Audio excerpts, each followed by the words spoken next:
لعنت ختم کرو، یہ سب کچھ باتیں ہوتی ہیں، لیکن ہمیں دوسروں سے امیدیں ہوتی ہیں کہ یہ گناہ کے کام اور سماج میں پھیلی ہوئی برائیوں کو یہ ترک کر دیں گے، لیکن جب بات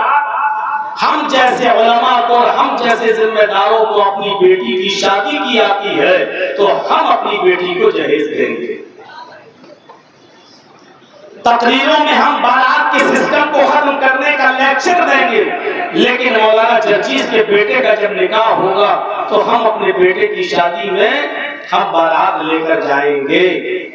کیا کروں مولانا صاحب، علماء سے نہیں مانتے ہیں لوگ، کہتے ہیں اب ایک دم ساری چیزیں ختم تھوڑی ہو جائیں گی، دھیرے دھیرے یہ سارا سسٹم چلے گا۔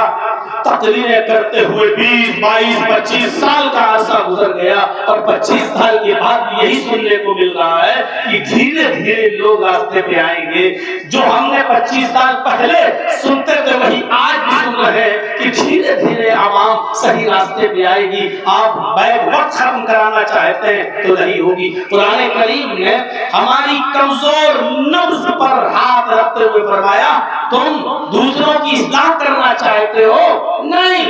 یا ایھا الذین آمنوا علیکم انفسکم لا یضرکم من ضل اذا اہتدیتم،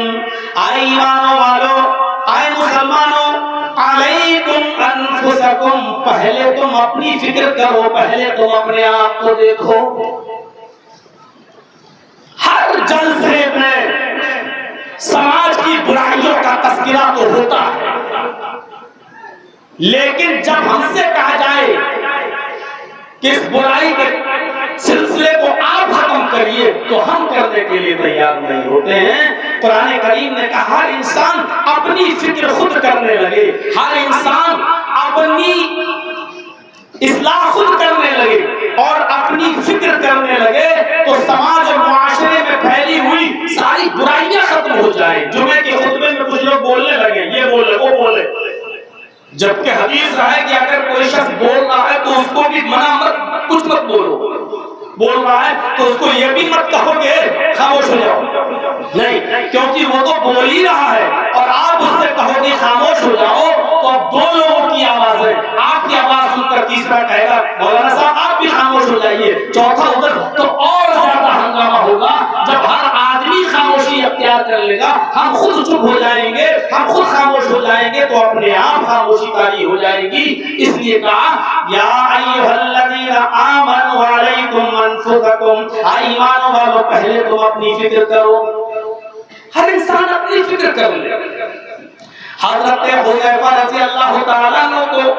اللہ کے نبی جناب محمد رسول اللہ صلی اللہ علیہ وسلم نے مدینہ میں بلایا اور اپنے قریب کرنے کے بعد فرمایا اے حذیفہ میں تمہیں ایک لسٹ دے رہا ہوں، اس لسٹ کے اندر مدینے میں جتنے منافق ہیں ان کے نام ہیں، اس لسٹ میں میں نے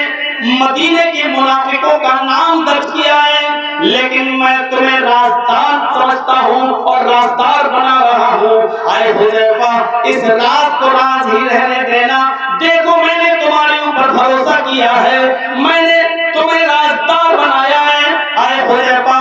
یہ راز کسی کو معلوم نہیں ہونا چاہیے کہ اس لسٹ میں کن لوگوں کے نام ہے، پتہ نہیں اللہ تعالیٰ ان کو کب ہدایت دے دے اور وہ توبہ کر لیں اور اللہ ان کی مغفرت فرما دے، لیکن اس لسٹ میں جو نام ہے وہ صرف تمہیں معلوم ہونا چاہیے، کسی کو بھی پتہ نہیں چلنا چاہیے کہ اس لسٹ میں مدینے کے کن منافقوں کے نام ہیں۔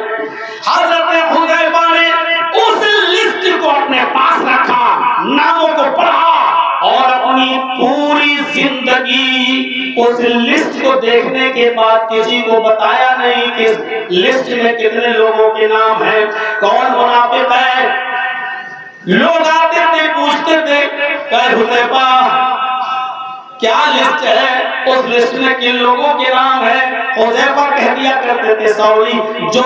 رازدار اللہ کے نبی نے مجھے بنایا اور میرے اوپر اتنا بھروسہ کیا، میں اپنی زندگی میں نبی اکرم کے اس راز کو فاش نہیں کر سکتا۔